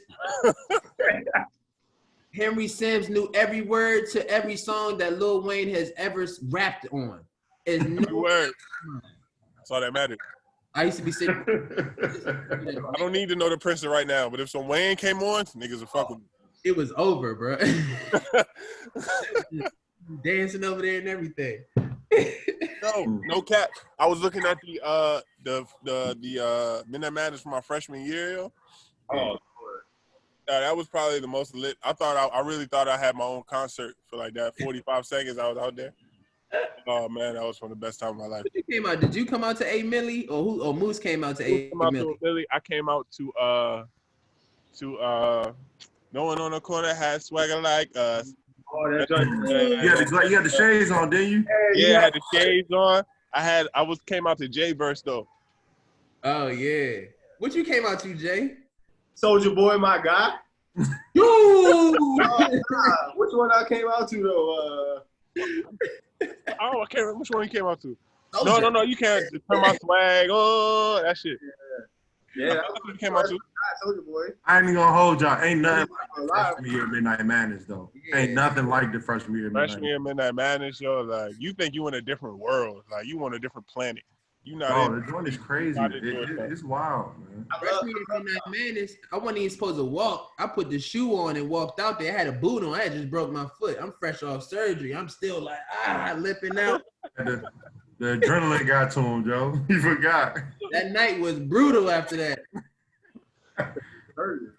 Yeah. Nah, but first off, I definitely want to give a big shout out to Henry Sims on signing his big deal to go to Japan, man. South Korea. South Korea. South Korea. Come on, don't disrespect my people like that. I don't want no issues. We're happy that you're doing that, extending your career and keep killing, brother. Appreciate it, man. Always. Appreciate it, man. That's big. And Jay Clark, me and you, we on deck. We're gonna figure out what we going soon, man. Oh, we all. I was gonna ask what you guys, and I know you got something in the books, something lined up. Yeah, I'm going to the Lakers. I'm about to go to Orlando. You going to Lakers? Oh, nice. I'm gonna fly out, come catch a game. You get a nice little Airbnb jump, hit crazy girls. Put me on the list to be in the bubble. Y'all going in the bubble? Or? Can't get in the bubble, Sam. Man, fuck that bubble. I'm outside the bubble. Soon as you leave that bubble, your boy is here. You wear it. We be in Orlando. I don't know where to go, but we figure it out. You wear it. Right. Cool with that. Nah, but man, appreciate y'all boys, man. I don't know if we got something else or we good. This is good, man. This is good right here. I want to talk about something. What y'all want to talk about? If y'all got any questions, for us or comments, what y'all got for the? Or y'all just want to talk? Period. What y'all got for the draft? I mean, for the NBA. What y'all think is going to happen? Yeah. I don't think they're gonna play, bro. No, I think they're going to play. I think Braun and them are about to walk to a championship with no problems whatsoever. I think everybody's about to be a 4-0 slide every series, bro, for sure. That's going to be light for the Lakers, bro. But wait, why are we just – wait a minute. What about the Clippers? It doesn't matter. LeBron. I feel you. I'm a big LeBron fan, but the Clippers are healthy too. LeBron James. LeBron. All right, enough said. I ain't gonna argue. Can't really argue with that. Dog talk.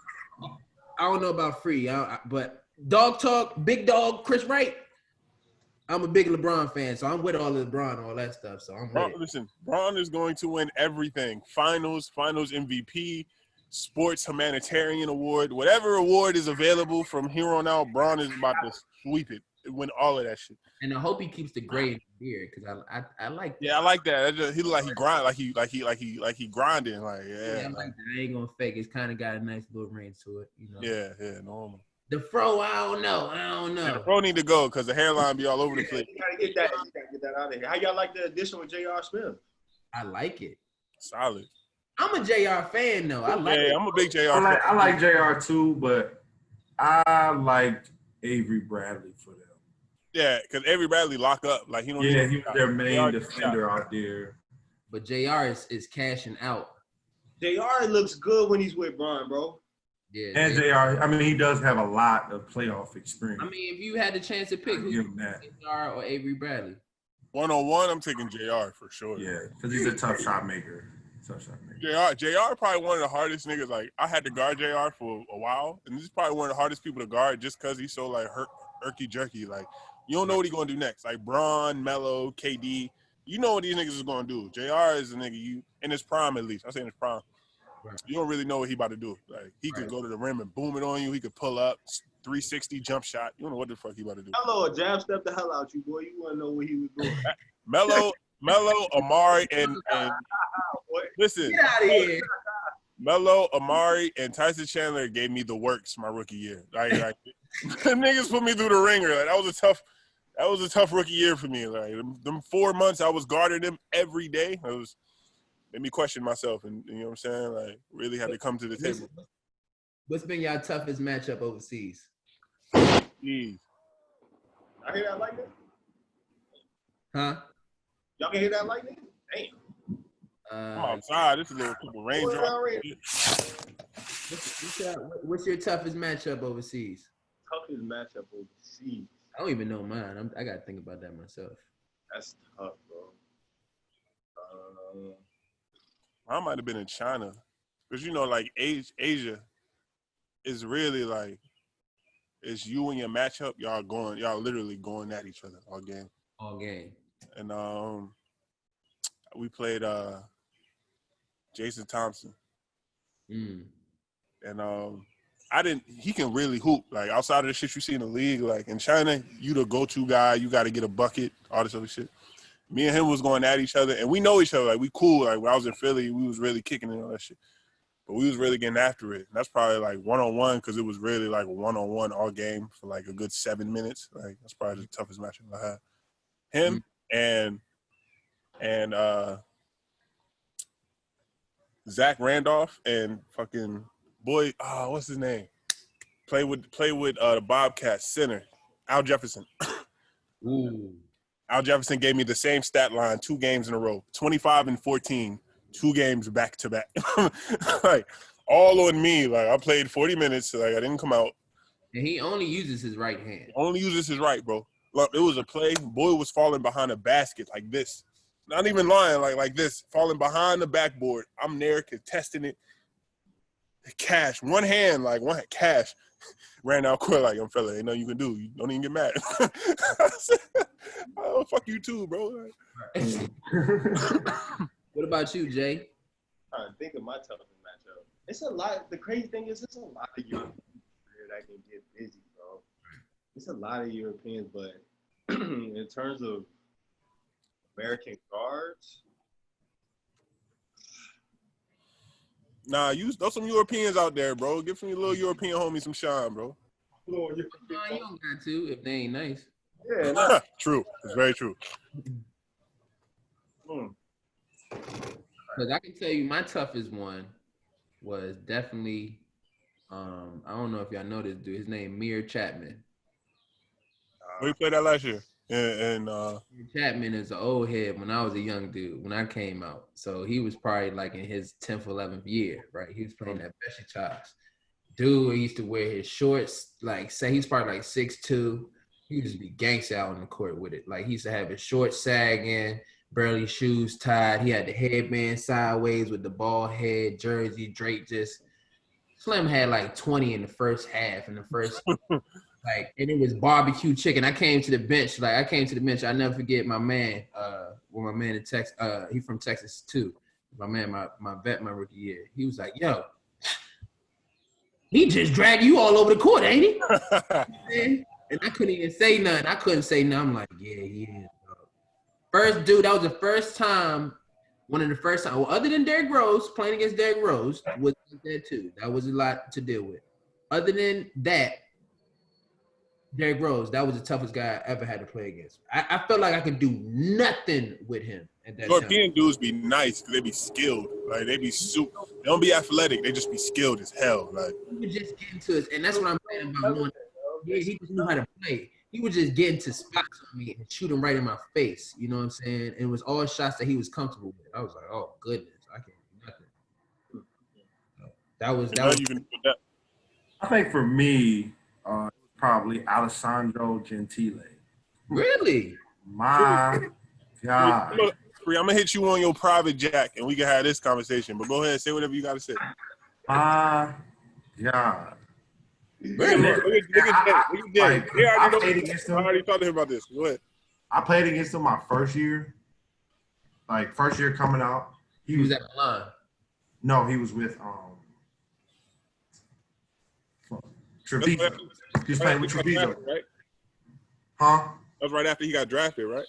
No, he was. This was 2012. When I first came out of school. He might have been like, I want to say like 18 maybe at that time. Right.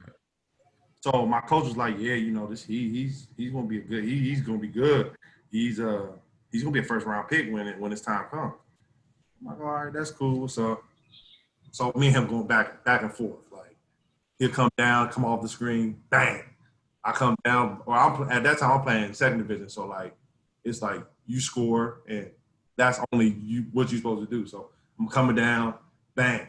We're going back and forth, like maybe 4 or 5 possessions going back and forth. I meet him again when he gets to Milan.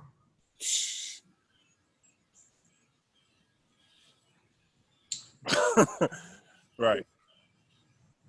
It was tough that game because it was like he had the ball in his hands a lot. Yeah. And then now he's posting up.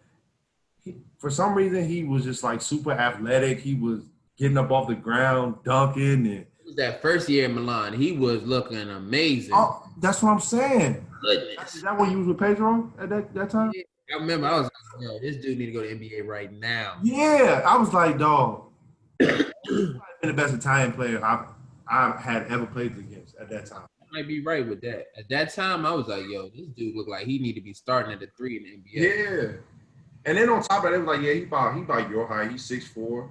And I was good. Now he like 6'5", 6'6", and he like 235 though. Nah, you're a big body for sure. You're a big body. I'm like, His game developed in got down. I'm to 220. I'm good. Like this nigga 35 just showed in my chest, and I'm like, hey, come on, Joe. Like, We gotta have a talk about that one.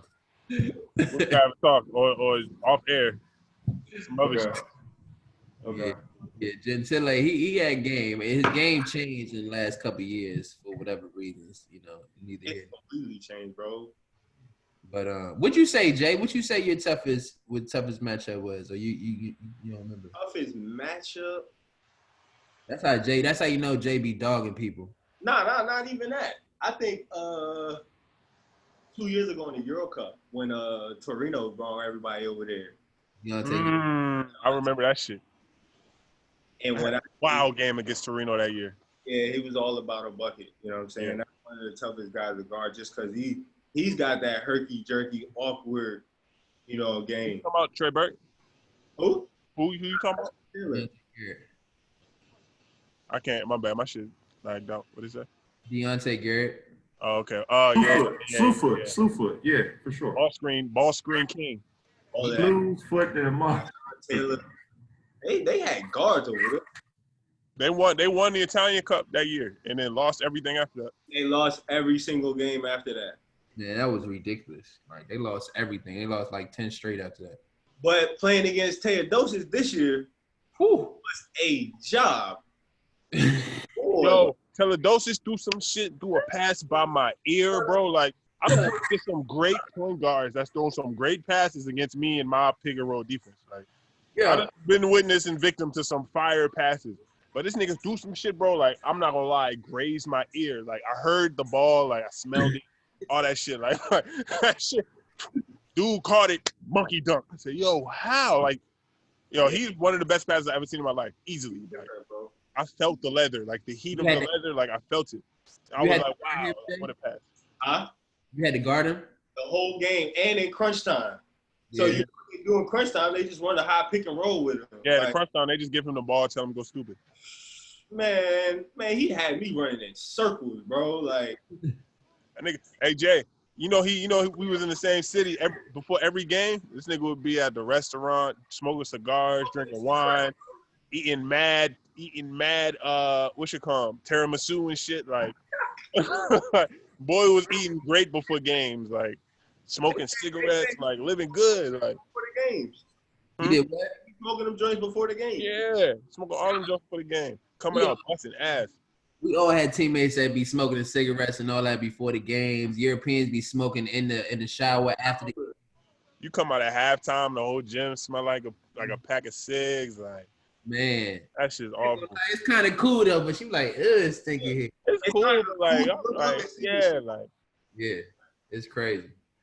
That's cool, man. I ain't got no more for y'all, man. Y'all been amazing. We've been on, this might be the longest. Nah, Pat joint was the longest. This joint has been a good minute with y'all. We got at least 2 hours, at least. This joint, we actually was like just sitting around talking and chit-chatting on this joint. Yeah, nah, this joint was hard. This joint was A lot hard. of questions, so I mean, Appreciate y'all having your boy on. we appreciate y'all, man. We do. Always will. I hope y'all would be, if y'all want to, y'all always welcome back. I wish I would have said this to the other people. We got to say this to the other people free too, but everybody is welcome to come back. Chime in. If you ever wanted to say, yo, let me jump on that joint, come on with us, man. Hit my line, bro. Y'all need somebody. Y'all just need a guest just to fill in. I'm here. You know what I'm saying? This is I don't do nothing but hoop and play Call of Duty. Where so and like buy clothes and shit. So I don't really do much. You feel me? Hit my line. This is a years away, but Dog Talk will be putting a TBT team in next year, and we will gladly, we would love for both of y'all to play. Love to have you guys Freeman on. and Chris Wright asked me to play. I will play. Man. I know that. It don't matter. I know the dog Jay Clark is getting down. I know he playing. Can't speak for Jay. Speaking for your boy. I know I feel like if Jason plays, you would want to play. So I mean, if Jay play, listen. Y'all know if I don't give a fuck where I'm at, where I'm living. I will pull up. I will play with y'all. Do whatever y'all need me to do. Like it's love, it's family. we're probably gonna get all your whole class together. All If three of us. Moose not playing the NBA by then, if Moose not playing the NBA by then, we'll bring him on too. Have you three on there, and then we'll go from there. What we really need to have is like a cool little training camp, like a weekend training camp somewhere. All of us, and we still like Laura Williams. A lot of us still hooping next year. Nice little training camp somewhere, Miami, LA, even up in DC somewhere. Like I'm with it. Just a Dog Talk training camp. Yeah, it's a little Dog Talk training camp, right? Hey man, we put it in the atmosphere. Let's make it happen. I'm with it. You know what I'm saying? We still playing and all that stuff. We do need to get a little thing together where at least we fellowship for at least a couple of days and all that. Get some work in, it, and have. Niggas give me an excuse to go to Miami. I'm going to Miami. Like it's nothing you can stop me. Nothing stopping me, except maybe Corona. Right, but we do. But man, for sure, we're gonna do this. We're gonna have a TBT team next year. Free said he gonna coach, and we in there. Like I'm with it. If you don't need me, I'm there. No Princeton, guys. No Princeton. We're not running the Princeton. No way. I'm walking out of practice if niggas put 1-2-2 in. Nah, I ain't gonna be mad at 1-2-2. If niggas throw in spin, I'm off y'all. If niggas throw in spin, I'm done. Any Princeton, you guarantee. I call the center for a weak side. Get the double backdoor joint. That's double backdoor joint. That's cool. That means I get the ball back to myself. That's in the game joint. It was cool. It was some cool little I'm option. cool with anything. I handle the ball and I dictate the offense. I'm cool with that. All right, guys. My bad, Chris. My bad. All right, guys. Well, it was a pleasure. Now you guys want to be talking about TBT. I'm about to say neither one of y'all can play. No, I was like, nah, we are not doing that again. You know how long I had to program myself to get back to a regular basketball player? I'm going down that route right now. Come on now. Not today. We're going to have some fun, fellas. Yeah, for sure. Right, and we're going to go out there and do what we're supposed to do. Let's try to get this money. That's what I'm talking about. For sure. You know what I'm saying? So, yeah, but I appreciate y'all boys, man. Y'all, it's all love on this side. Y'all already know. Always, man. Appreciate y'all. Henry, I'll meet you later, man. Appreciate y'all, man. Yeah. Hit my phone. Appreciate y'all. This Dog Talk, man. This how we do it. Appreciate y'all boys. Yeah, always, y'all. Appreciate it.